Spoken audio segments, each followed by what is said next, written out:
This is the eighth and last robotic lecture of CAM 810S.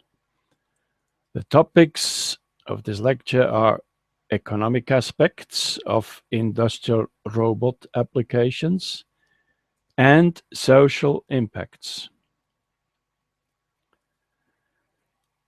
Let us again look at the reasons for installing industrial robots. Reduced operating costs.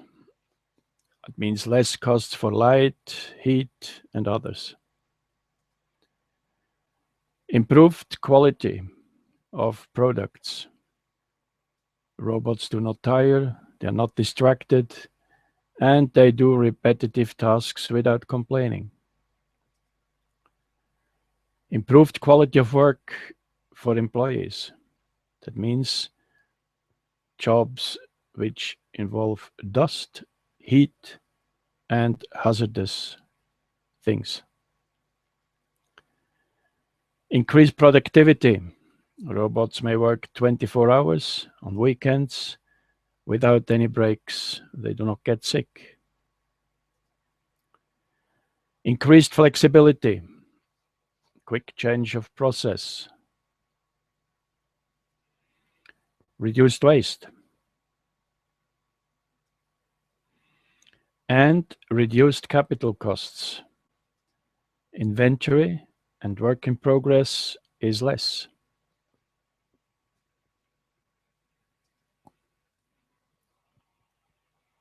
And save space, because robots can be mounted on floors, on walls, on ceilings.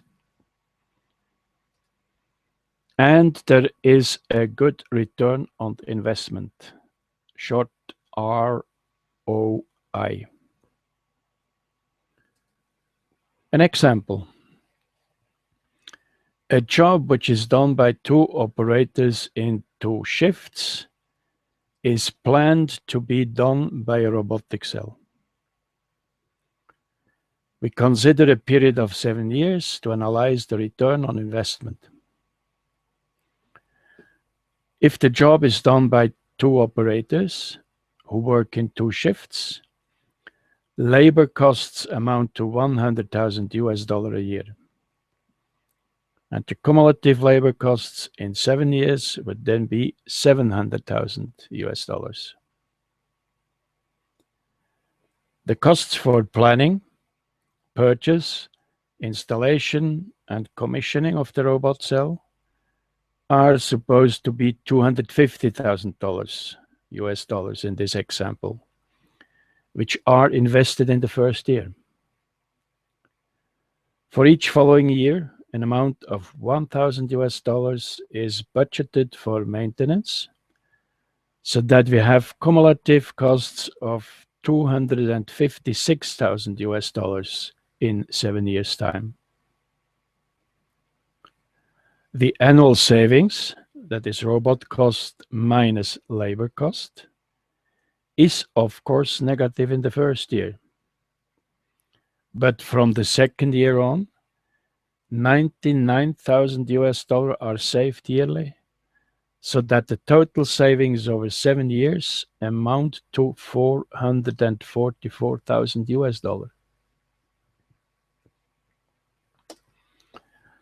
The same parameters in a graphic representation clearly show the advantage of the robot cell.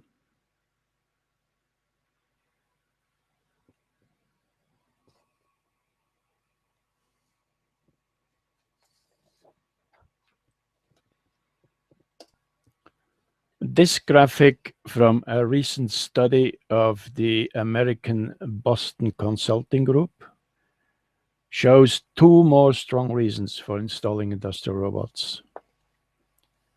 While the total average costs for an industrial robot system decrease steadily over the time, the robot performance is increasing at an estimated 5% a year. That means that additionally to steadily decreasing prices, we get more efficiency. Another trend is that the cost structure to the right is undergoing considerable changes. We are not going into details now because you are going to study and discuss this interesting report after this lecture, and you will write a summary of it.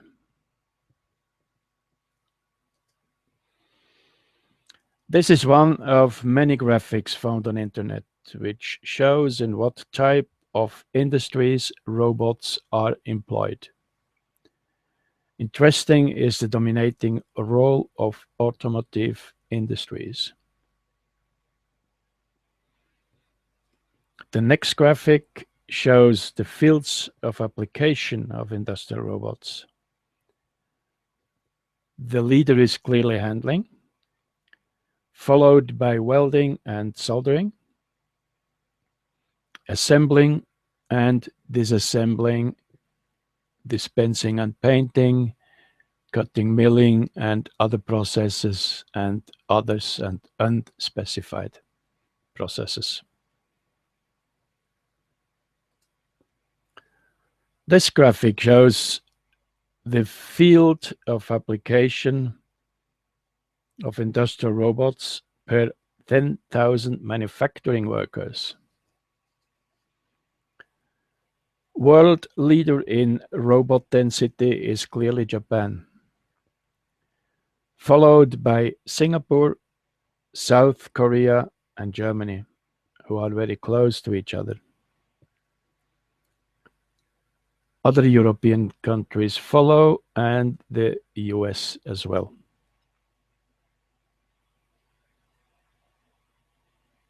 Interesting is also the regional averages as per continent.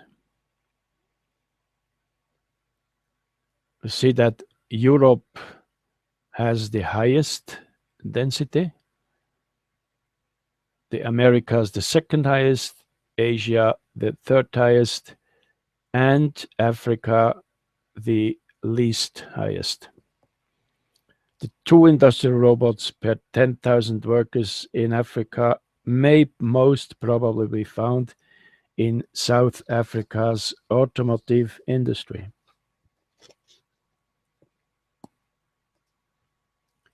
After this rather superficial analysis of economic aspects regarding industrial robots, we are looking now at the social implications. Let us try to answer the frequently asked questions. Are industrial robots job killers? Are you in a few years going to be confronted with this horror vision? The robot stealing your job and no employment prospects around?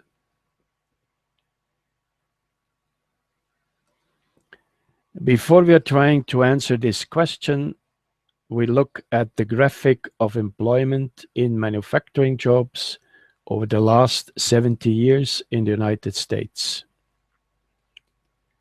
Except for the period of 1940 to 1945, there is a continuous decrease in manufacturing jobs. The peak in the 40s was due to weapon production during World War II.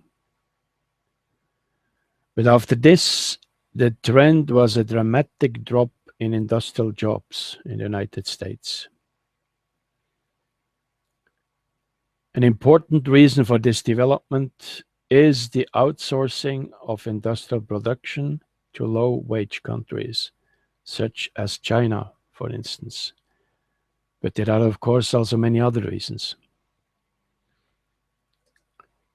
As this trend continues, since the last 40 years, the red dotted line,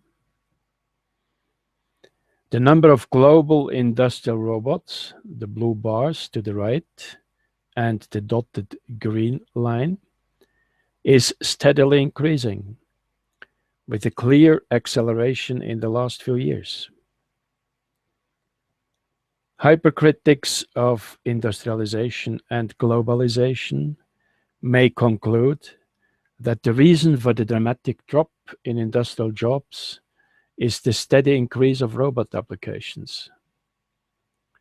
From their point of view, the answer to the question, are industrial robots job killers, would consequently be yes, they are job killers.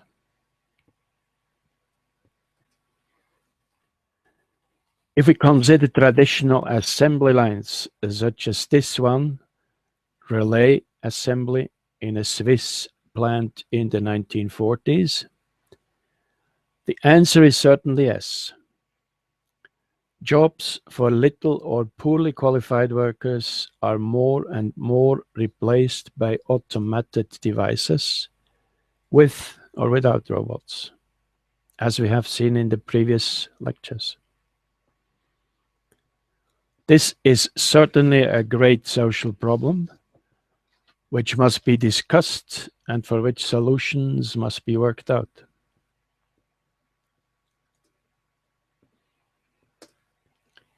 Federico Pistono, a young Italian journalist and author, approaches the complex and controversial questions of the relationship between automation and jobs from a complete different point of angle, different point of view, excuse me, and comes to an astonishing conclusion.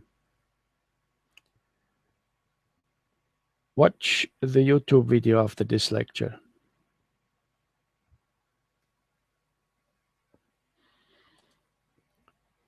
On the other hand, the US marketing research company Metra Martech, in its 2011 report for the International Federation of Robotics, IFR, came to the conclusion that by 2016, 1 million new jobs will be created by installing industrial robots.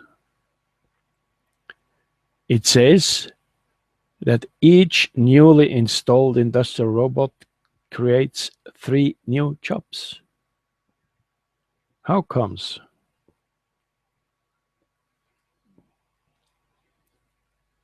As we have seen, there is no doubt that many direct productive jobs are done more and more by industrial robots. But these robots do not appear out of the blue sky. They do not install and maintain themselves. Humans have to do the complex tasks of developing and designing new products, which may then be produced and assembled by robots. Prototyping of new products, manufacturing of robots and periphery, developing and designing the production lines in which robots play an important role, construction and installation of production lines, and maintenance and optimization of production lines.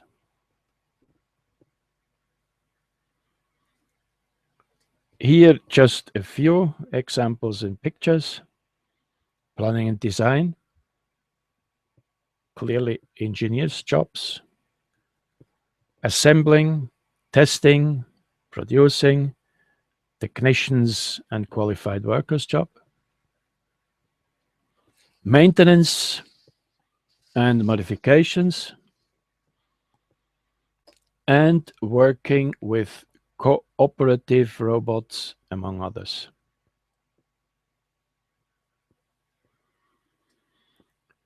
This graphic shows very nicely what industrial robots can do and what they cannot do. As already mentioned before, you're going to study and discuss this interesting report of the Boston Consulting Group, and you will come to your own conclusions.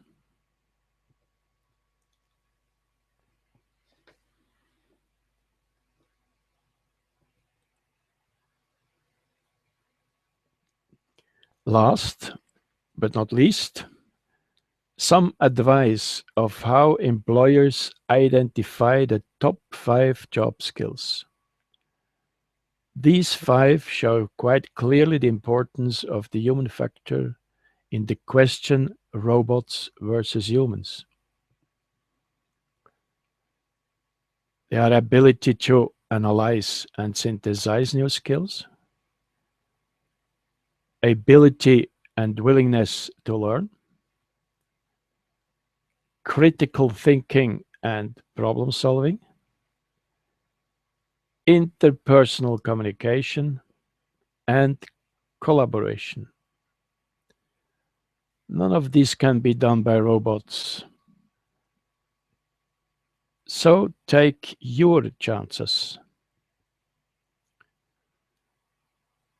This is the end of Robotic Lecture 8, which is also the last lecture of this topic.